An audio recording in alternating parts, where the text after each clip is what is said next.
I have done a few videos on finger knitting, but I just discovered yarn that comes pre-looped. This saves me a couple of steps and keeps the loop's size consistent throughout my project. Start by deciding how wide you want the scarf to be. I will make my chain 10 loops. Then I take the next 10 loops and position the loops opposite from the chain so they are face to face. For visual purpose, I will place this tube so you can see the next 10 loops. Grab the loop from the working yarn and insert it through the hole of the 10th loop. Pull it through the hole. Now you've got one loop instead of two. Leave the new loop alone. Grab the next loop from the working yarn and insert it through the hole of the 9th loop or the loop that it is facing. Pull it through the hole. Your working yarn is the one that will always be doing the inserting to create the new loop. I start knitting the first row from the right side and working through all the loops to the left. Repeat these steps until you finish the row.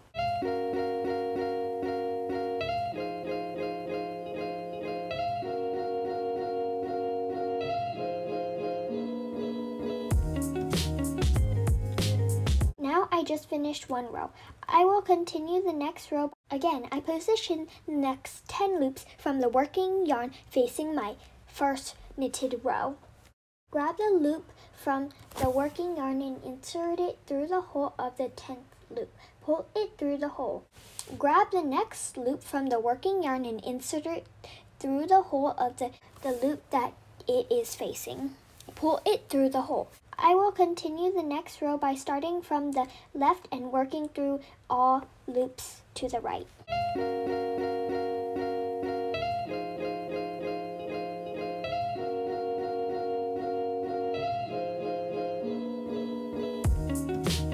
Once in a while, take a look at the back side of the scarf to make sure that you didn't skip any loops.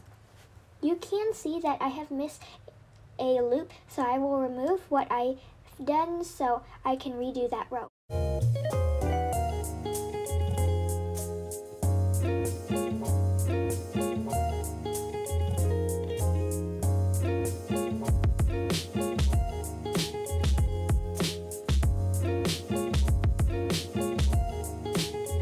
Follow these steps until you are at the end of yarn or whether the scarf length is right for you.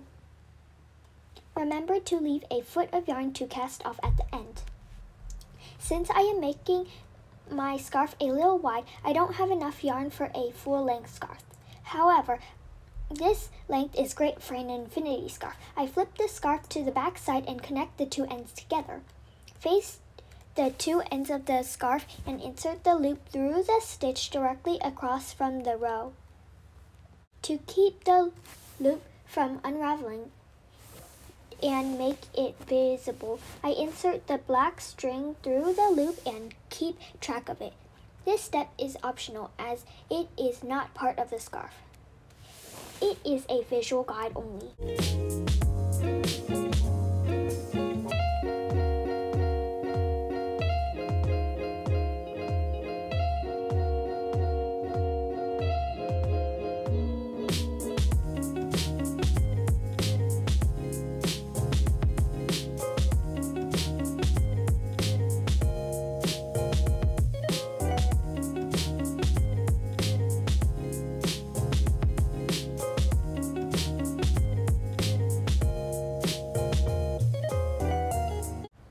Once I connect the two ends of the scarf together, it is time to cast off. Take the last two loops from the scarf in your finger, grab the first loop from the working yarn and pull it through those two loops.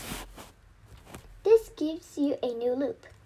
Take this and add the next loop from the scarf. Grab the loop from the working yarn, insert it through those two loops.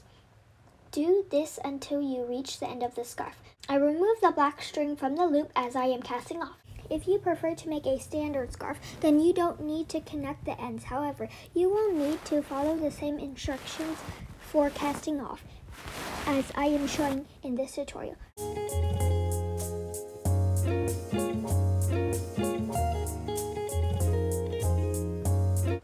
are at the end, there should be one last loop remaining. At this point, I decide to cut out the loops from the working yarn. Insert the remaining yarn through the last loop. Pull the yarn through to make a knot and tighten. If you have extra yarn, just weave the remaining yarn to hide the yarn.